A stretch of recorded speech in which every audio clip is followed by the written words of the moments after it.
Hello guys, magandang hapon sa inyong lahat. Ito nga palang araw na ito ang napili kong ikapito kasi araw akong nagtatrabaho.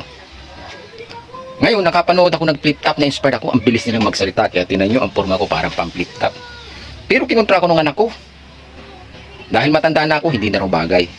Pero ito gusto kong iparating sa inyo, napakagandang mensahe. Kahapon, naghahanap buhay ako.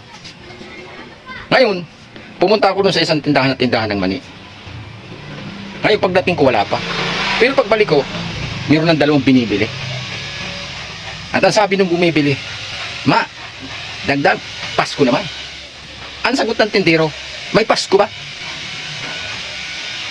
Kasi, kung si Kristo ay banal, dapat celebration ay banal. Hindi puro laklak. Parang ikaw lang din naman. Ngayon, sa pag-aaral ko ng banal na sa kasulatan, naisip ko, napakaganda nung sinabi ng mamang tindero. Tinanong ko siya, Iglesia ni Kristo ka ba? Hindi. Pero meron siyang alam sa puso na alam niya. Dahil nakikita ko yun araw-araw yun ay tumatagay. Pero napakaganda rin ang kanyang puso, naintindihan niya ang katwiran at katotohanan.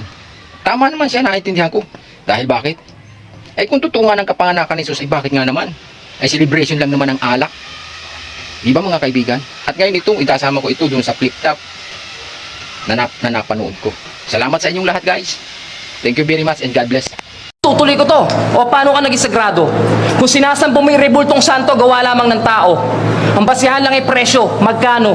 Nung minsan lumubog ka sa pagkatalo, imbis na magpago, nagpakadesperado, gusto lagi panalo. Bakit? Ang biyaya ng Diyos, ganun ba kadali makamit yan? Basta may malaking santo ka sa bahay, mas malakas ka pangyarihan. Matapos kang bigyan ng umagahan na puno, tanghalian, kanina mo binibigay ang kaluwalhatian? Sa kahoy lang na biniisan.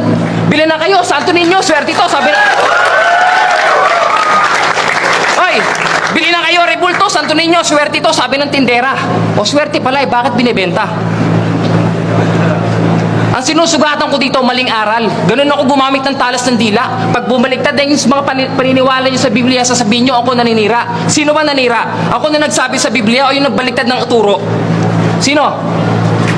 Hindi ko po hangarin manakit ng damdamin. Ang gusto ko lang kumurot. Kumurot sa puso nyo na may tunay na paglilingkod at Diyos ang dapat masunod. Hindi tayo pipili ng gusto natin. Tayo maglilingkod, hindi Diyos ang maglilingkod sa atin. Kaya di ba sabi mo, religyoso ka?